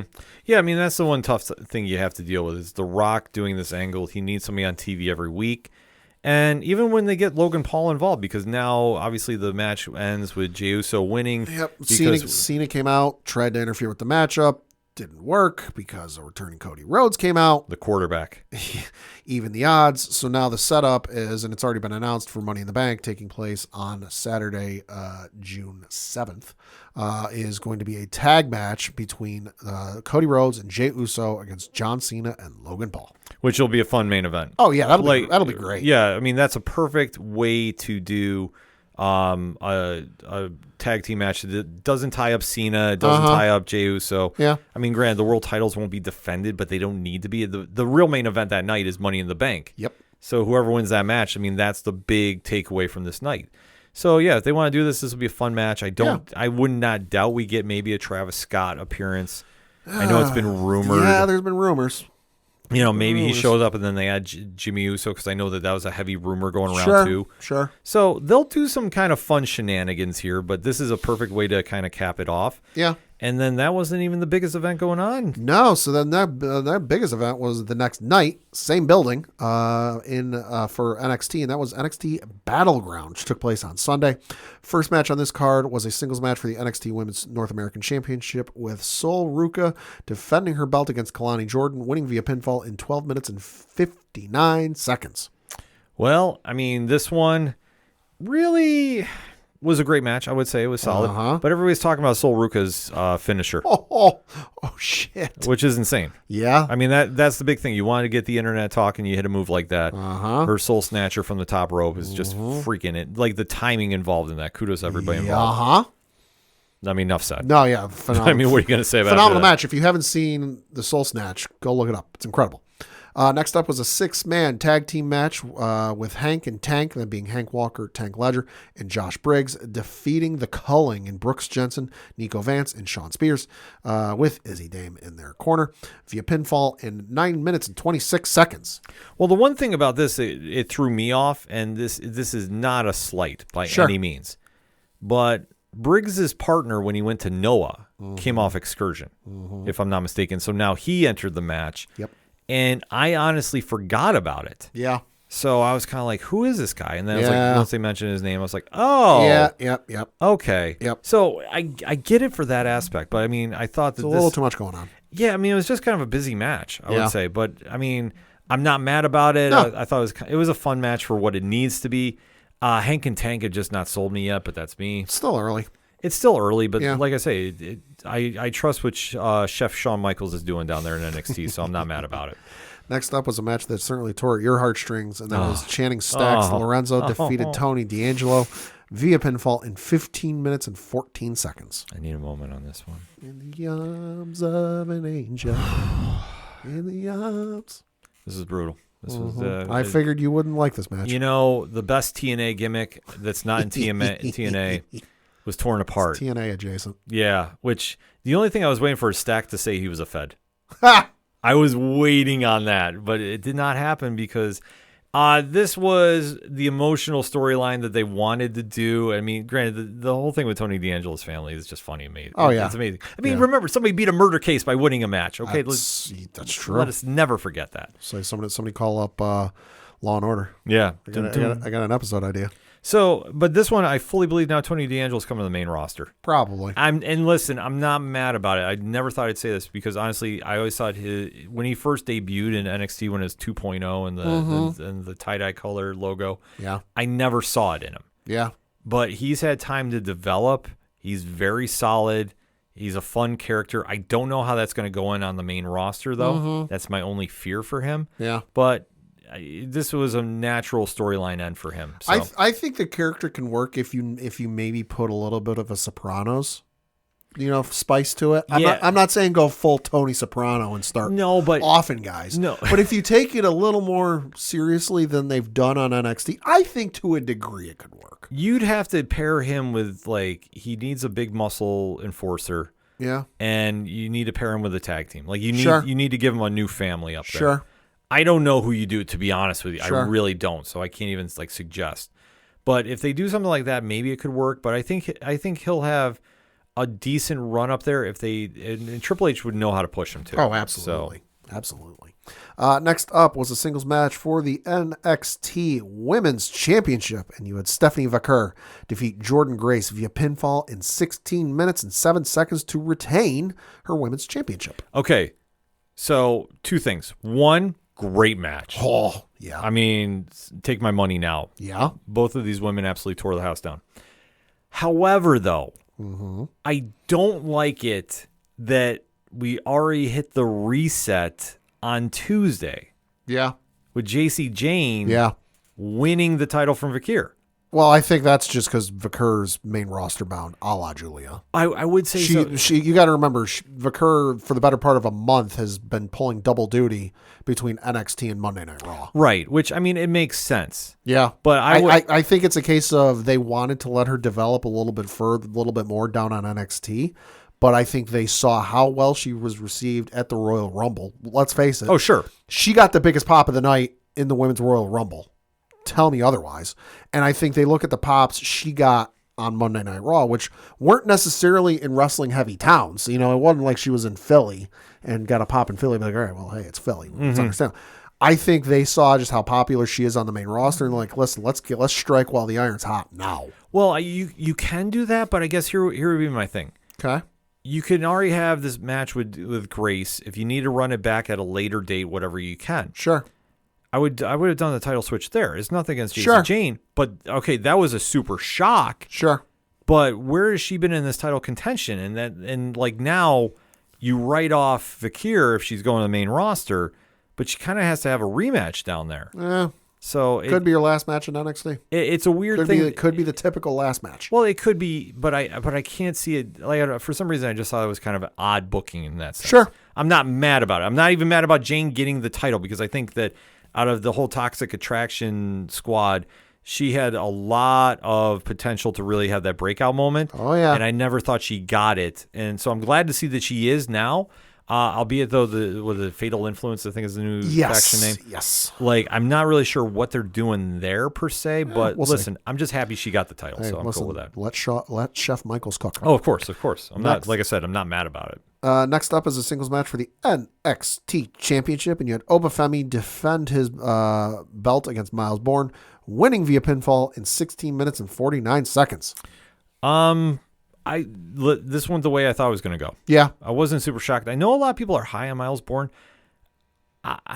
Jury's still out for me at this stage. I think a lot of people are high on Miles Bourne just because of who he's allegedly dating. Well, that, but I've also, and maybe because he looks at this stage like a young Randy Orton. I've seen the comparisons, yeah. Right. So, I mean, it's not to say he's not going to be great someday. He's not Right. going to be world champion someday. Right. You're asking me right now in this moment of time, what did I think? And in this moment of time, I don't see it yet. He's got potential. He's got potential, but I just don't think it was there yet. No. Great match with Oba, but then Oba does great work with most people. Oba could put on a match with a wet paper bag and it would get 9 stars. Oh, completely. Doesn't have to be in the Tokyo Dome. Yeah. So, like that said, I mean, it just goes to show how good Oba is. And now I know they're setting up now the feud with Miles and the rest of No Quarter Catch crew. They want, if he wins, he's out and like X, Y, and Z. Yep. Which is kind of weird, but it is what it is. Yeah. So we'll have to wait to see how it plays out. But I thought just for the match, it was solid. But I mean, for the hype it got, I mean, it was kind of a left field pick for me. Sure. But it's not to say, I wanted to stress this, it's not to say that 6 months from now, Right. a year from now, Right. I'm not going to see something else and have a different opinion. Right. And then we get to the main event of the evening, which was a singles match for the TNA World Championship. And you had Trick Williams defeat Joe Hendry, winning via pinfall to become your new TNA World Champion in 14 minutes and 58 seconds. Mark the tape. This was the right call. Gosh darn lutely. I know that I'm one of the biggest Joe Hendry fans you're going to find. Probably. This was the right call to do. If you're going to truly do the Forbidden Door, you need to have a title switch. Mm-hmm. You can't keep doing this where everybody comes over and it's an automatic loss. Yep. Trick getting the belt here does a couple things. Mm-hmm. One, elevates him because he's a former NXT champion. Yeah. He adds a little something to that TNT or TNA title. Yep. He can go over on there. Oh, yeah. It gives him a good program because let's face it, at this stage, what else is he going to do in NXT? Right. So you can send him over there. He'll defend every week. It's not going to be like when the AEW pairing worked. Right. And let's face it, it was not exactly beneficial. Yeah. I'm sorry, that's my opinion. To say the least. I think it's more beneficial now to send Joe or Trick over there and let him do some cool matches there. Right. He got fresh opponents he can do it like Right. They're going to do some cool stuff there. Well, and we do know, because NXT aired last night, that Trick Williams is going to have a belt against Mike Santana from TNA. Love this. On NXT this upcoming week. Let's get it honest, folks. That match is not ending in a pinfall one way or the other. There's going to be some sort of shenanigans that cause the end of that match, because where I think this is ultimately going to lead to is this is going to lead to Mike Santana getting the belt, be it from Trick Williams, or if Joe Hendry somehow in between now and then gets the belt back, dropping the belt to Santana at TNA Slammiversary in July. I'm all right with that. I think Mike Santana has been vastly overlooked. Mike Santana was on a WWE program in 2025. 2025 is real weird. It's weird, but listen, more power to him because he's put in the work. He came back to AEW after that long time off, didn't really have anything for him, got out, went to TNA, been building his name up there. He grinds. He does fantastic stuff. I got to see him here when he wrestled in Excite for a quick cup of coffee for their They were housing a TNA show. Oh yeah. It was way the back. TNA pay-per-view they did. Yeah. He's been phenomenal then. He's phenomenal now. So like, listen, I'm all for it. If they want to give him the belt, do it. Slammiversary would be a hell of a time to do it. He's over with the crowd big. Yeah.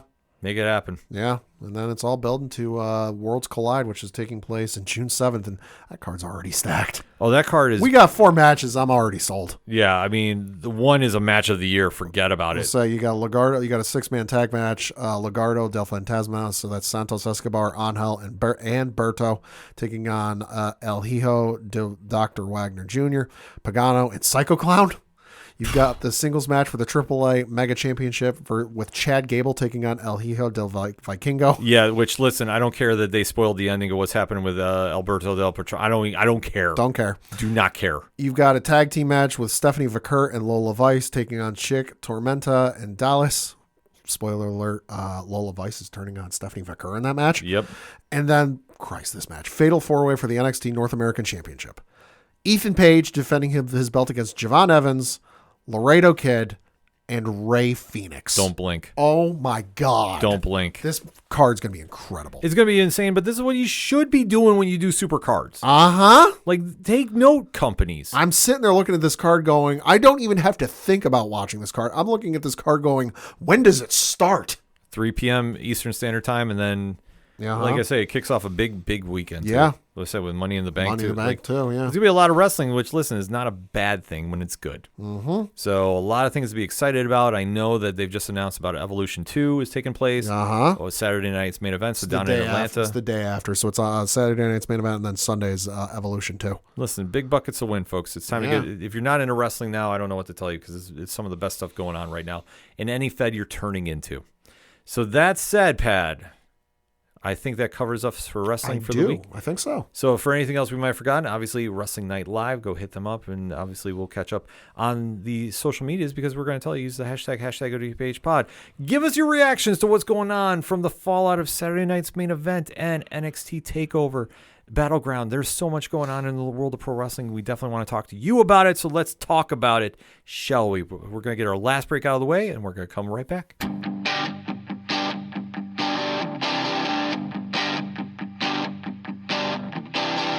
This is Tom from Tom Joe Lou, This is Matt from Sideroom Sounds. and you're listening to ODPH Podcast.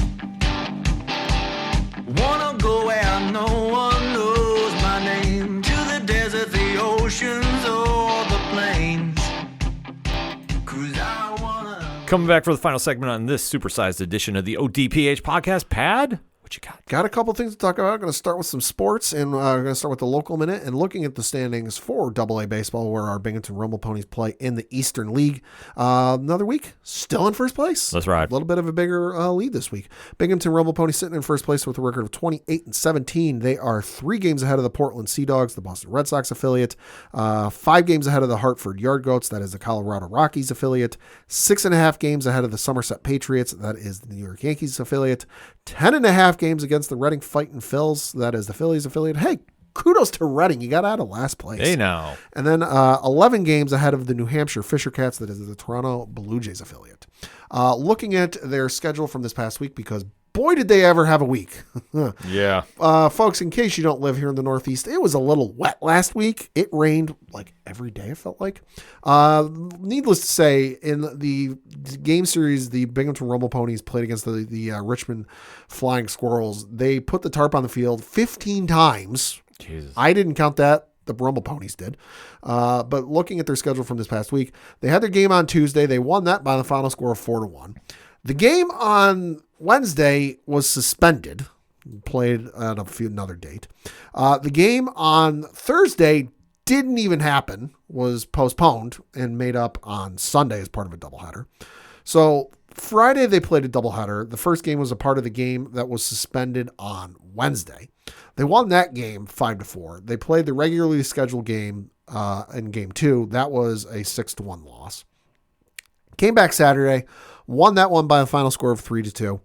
And then they had the doubleheader Sunday, as I alluded to. Won the first game 2-1, and then won the second game 4-2. They got a road trip this week as we record. They're playing Chesapeake. They had their game on Tuesday. They won that game by the final score of 4-1. They are in Chesapeake again for a doubleheader. They're off today as we record, playing a doubleheader on Thursday. First game is at 5:05. Game 2 is a makeup from looks like they were supposed to play that today, but hey, surprise, surprise, got postponed. It was makeup of that one. The game on Friday is at 7:05 p.m. Eastern. Then you got the game on Saturday, which is at 6:35 p.m. Eastern. And then they have the game on Sunday at 1:05 p.m. Eastern. Then they return home Tuesday, June 3rd for a 6-game series against the Somerset Patriots. Oh boy. A little bit of AA minor league Subway Series action. Subway Series. We'll see how it goes. Then turning to pro sports, got to take a moment and congratulate the Liverpool FC Football Club. They did win the Premier League.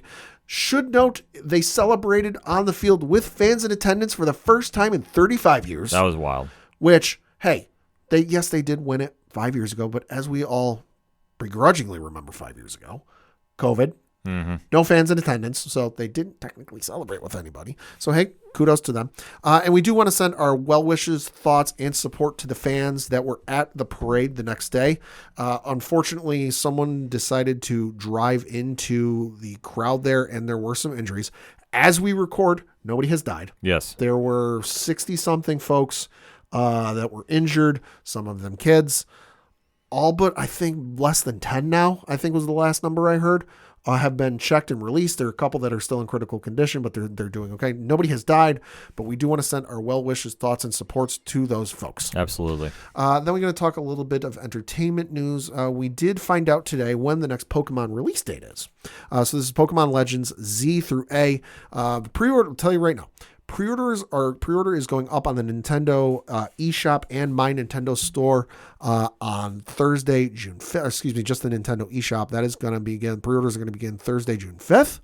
Game releases Thursday, October 16th, 2025. So mark your calendars, put in the necessary days off if you are a huge fan of those games.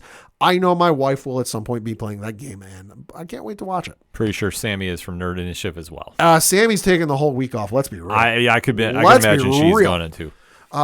Then in unfortunate video game news, the Black Panther video game that was being developed by Electronic Arts has been shut down, and the studio that was making it has been closed. Ooh. So reading from an article on Variety.com, it says, quote, a video game based on Disney and Marvel's Black Panther has been scrapped at publisher Electronic Arts as part of the closure of the game's developer, Cliffhanger Games. As a result of EA shuttering Cliffhanger, multiple employees have been laid off at both that studio and across EA's mobile and central teams. Variety has confirmed that the number of staffers cut is less than the 300 that EA let go last month when it canceled its next planned Titanfall game, and the company is working to place these individuals with other teams throughout EA.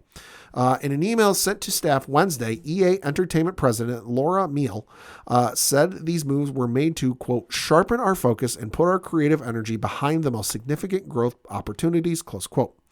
The cuts come as EA chief Andrew Wilson has made it clear the company's priority is its biggest franchises, including EA Sports, The Sims, Battlefield, and Apex Legends, and upcoming game Skate rather than making licensed games. Quote, these decisions are hard, Emil said. They affect people we've worked with, learned from, and shared real moments with. We're doing everything we can to support them, including finding opportunities within EA where we've had success helping people land in new roles, close quote. So, unfortunate news, but the game never got much further, at least to my knowledge, than, hey, we're making this thing. Yeah, it was just kind of mentioned, really. So the only thing I can kind of chalk this up, because I know some people are throwing out some wild speculation and wild rumors. The only thing I can kind of chalk this up to is what might have happened. Again, this is all speculation. This is all rumor. I haven't read anything. Allegedly. Yeah, nobody's told me anything. The only thing I can figure is that the game hit a point where there were going to be some massive delays, like a couple year delays, and it was just going to be too financially costly for EA to continue to make the game. Yeah. And they figured, you know what? Rather than sink more money into this and we might not get anything out of this, let's just cut our losses where we're at. So unfortunate news, but that's how these things go sometimes. Yeah, like I say, we've heard about it forever, but we haven't really seen anything about it since. Yeah, so, I mean, they kind of tipped the hand. There was going to be some issues. Yeah, but it got announced. There was never a trailer. There was never really anything. So unfortunate. Not so unfortunate news, especially for me. We got a release date for the upcoming 17th season of It's Always Sunny in Philadelphia. 17 years. That's wild. 17 seasons. I know. The 17th season will be launching at 9 p.m. Eastern and Pacific on FXX, and episodes will be streaming the next day on Hulu. The new season's also be coming to Disney Plus internationally. But the release date, July 9th, Wednesday night, and this season will have the second part of the Abbott Elementary crossover. Man, I cannot wait for this new season. I miss these degenerates in my life. Let's be real. Yes, this is true. You do. I love this show. If you haven't seen it, go watch it. All the episodes are on Hulu if you're here in the States. Also on, I think that's on Disney Plus as well. Yes. Then in the news that, boy, they couldn't have done this 30 minutes earlier last week because literally got done finishing the episode, left. I got home, looked at my phone and saw this news got announced. And I sent this to you going, are you bleeping serious? Yep. We got more casting news for the upcoming Hunger Games Sunrise on the Reaping film, which, hey, listen, I'm a fan. That's why I'm bringing this up. But also the casting is rather huge. It's kind of a big one. Kind of a big deal. And that is playing the young Caesar Flickerman, who was played by Stanley Tucci in the previous films. Playing this version, none other than Oscar and Emmy Award winner Kieran Culkin. That's big. Holy smokes. Yeah, so surprised to say the least. But this cast is getting more and more stacked. Well, I mean, they want to really load it up, and obviously getting Culkin is a huge move. Can't fault that one bit. Not at all. So before we get into comic picks, there was a bit of news that shook up the internet, surprisingly, and it's very polarizing, to put it mildly. But it has been announced, reading the fine press release from our good friends over at Marvel Comics, they're so kind to send it to us. Announced via Entertainment Weekly, so the article was first there. Marvel's Merc with a Mouth meets DC's Dark Knight this September in Marvel DC's Deadpool Batman #1. This is the first of two crossovers between Marvel and DC in more than 20 years in the making.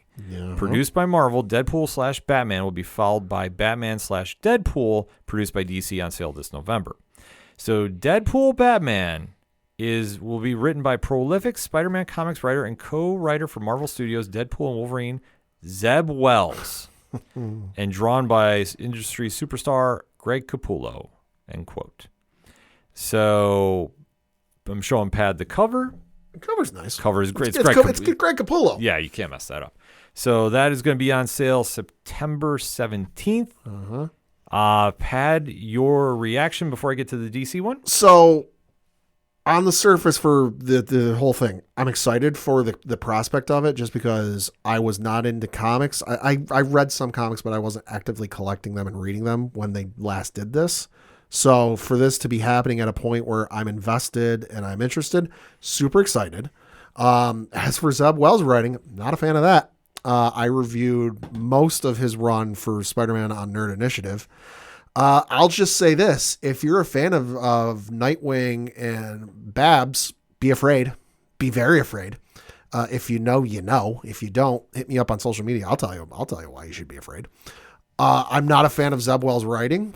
I'm not a fan of him being the writer on this, but as I've said before, I'm willing to give this a shot, and I'm willing to give this, an opportunity. But am I amped up and going, yeah, this is going to be the greatest thing ever? No. Are you alluding that Paul will break up Nightwing and Babs? Yep. Oh my God. Yep. Yep. Oh my God. I'm sorry I spoiled that. Oh my God. Yeah. Oh my God. Paul's going to be DC canon. Calling it now. Oh my God. I mean, maybe Deadpool will wipe him out the first issue. Listen, we can only get so lucky. I mean, listen, for those of you who don't know, Zeb Wells was a part of the run they did in Spider-Man where they killed off Ms. Marvel. Yeah.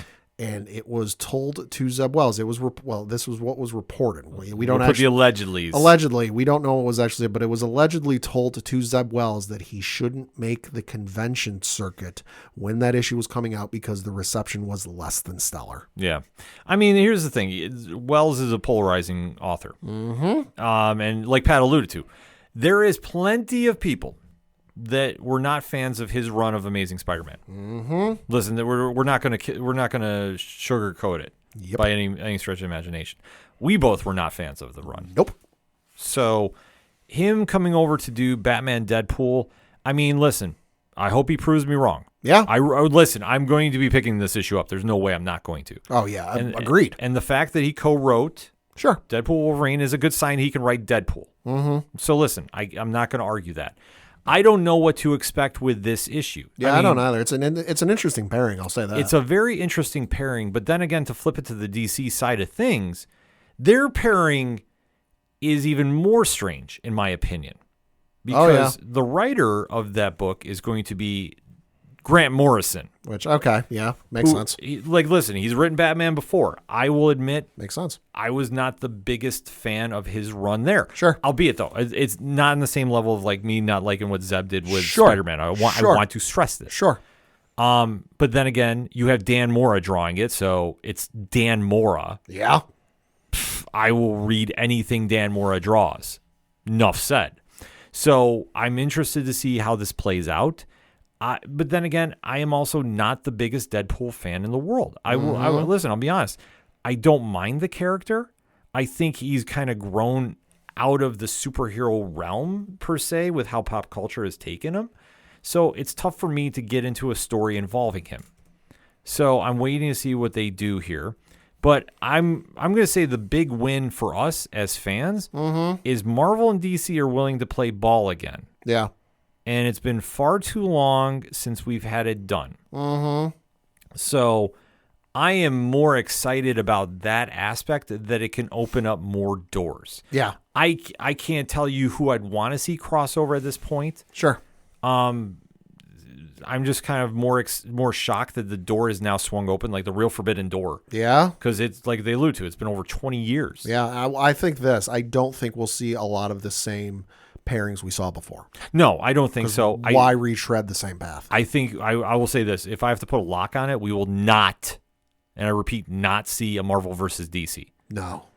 I think that the concept was cool when they did it, but when you put that much into the fan vote, things got weird. Yeah. Things got really weird. Yeah. But I would say they will open up some doors. Like I say, the news is kind of a little still new to me that I can't give like I want to see this pairing up here. I will say I would be excited for some creators Sure. that are on DC exclusive. Sure. To get a crack at some Marvel characters. Sure. Like I would not mind seeing what Tom Taylor could do with Wolverine. Let me throw this one out there just because totally random popped in my head. John Constantine and Thanos. I mean, that's random. Why the hell not? I mean, that is a very random one. I mean, for me, there's got to be something like a real crazy one out there that I just, like I said, I can't think of, because I know which one I would want to see, but at the same point, I don't want to see it, and I don't want to say it on air. I'll tell you off air. But okay. Yeah, like I said, there's one that it should be a no-brainer, but I don't know how they would pull this off.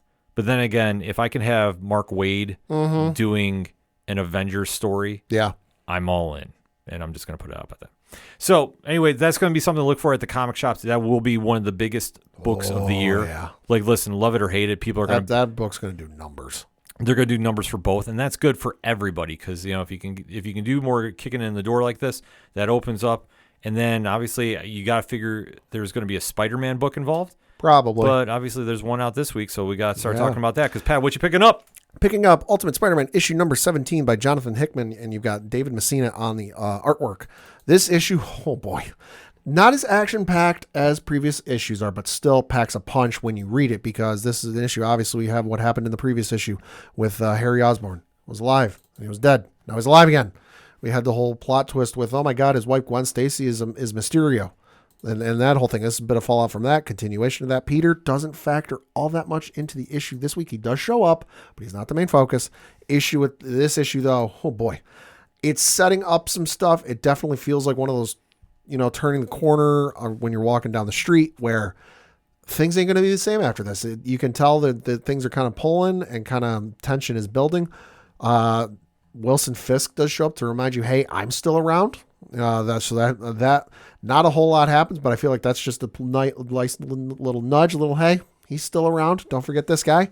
But it's very interesting reading. Very highly recommend you go pick this one up. Yeah, no, I mean, Ultimate Spider-Man might be Marvel's best book. Easily. I mean, it's in that competition. It's up there with Ultimates. It's up there with Ultimates, definitely, without question. All right, for me, a smaller list, but is impactful. Like, this week was crazy, and there's such great books out. Like, we're taking everybody down with us.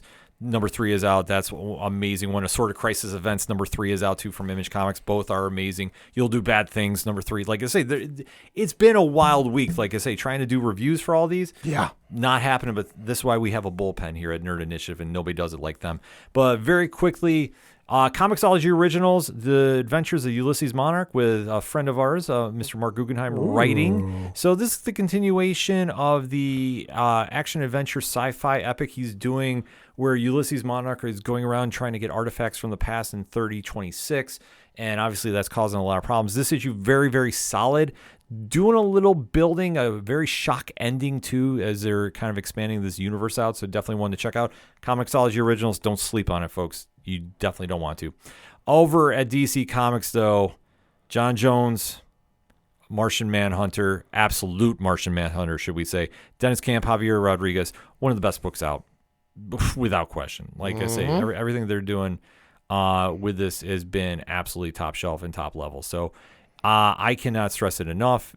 If you don't have this book in your collection, I don't know what you're doing, and it is such a fresh take on, what the character of John Jones is.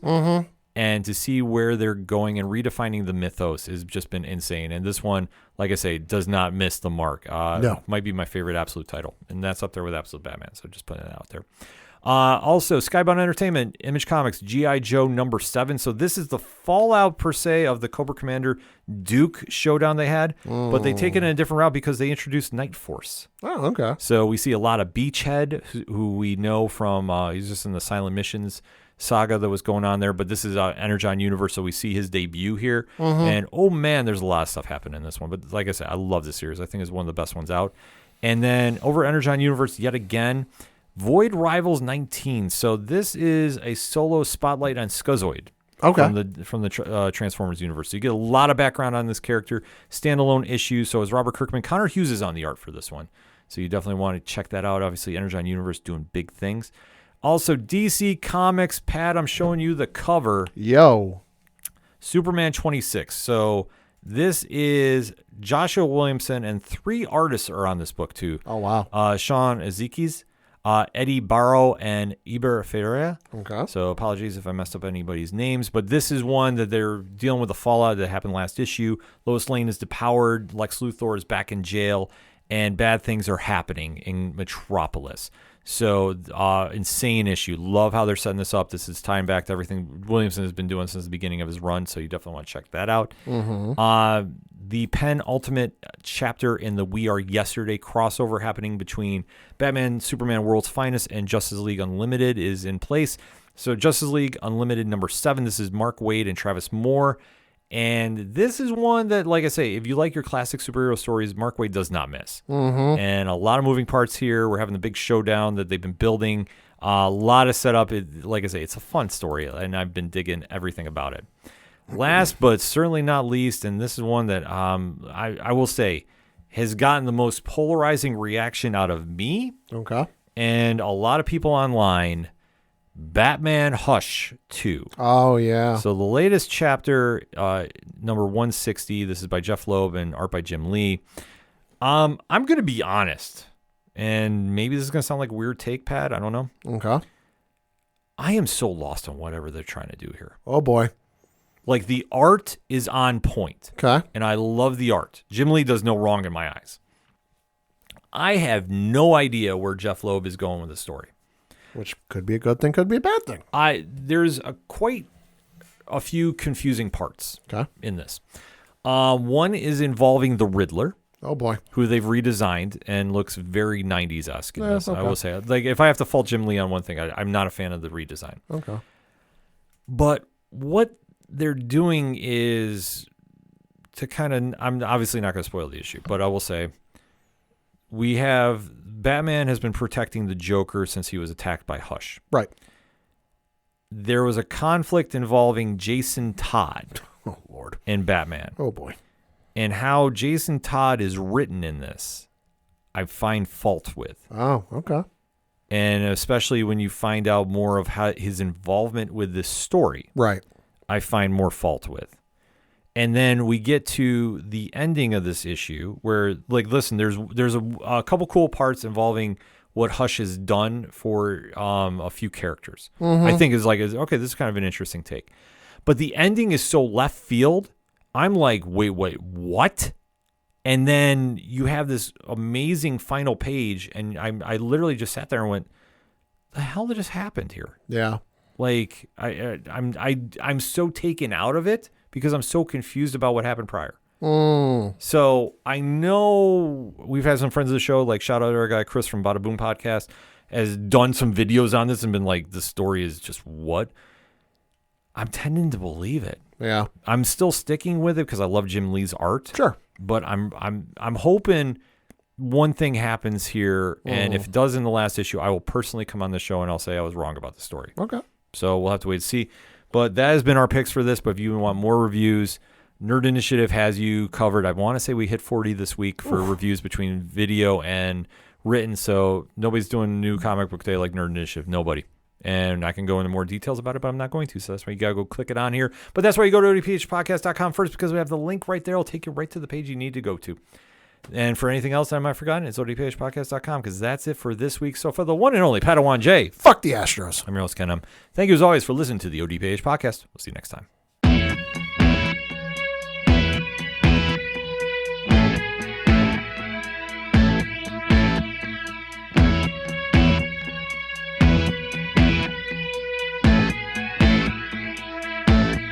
It's such waste of time swiping left and swiping right on people you could know.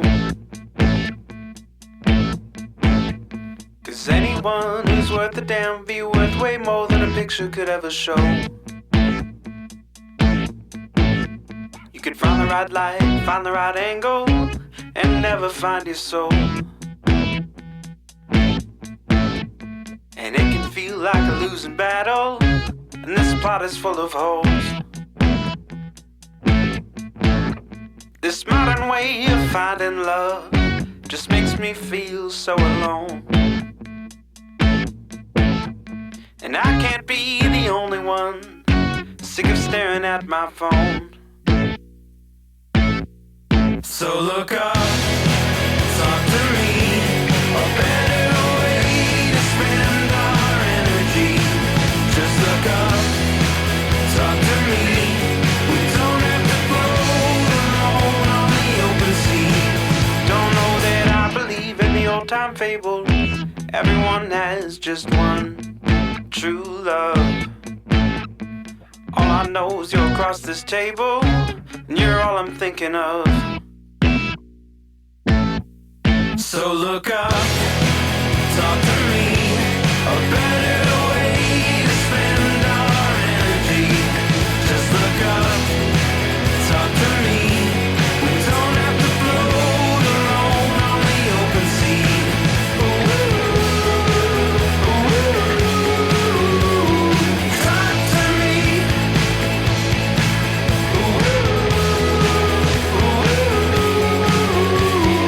Talk to me. It's such waste of time swiping left and swiping right on people you could know.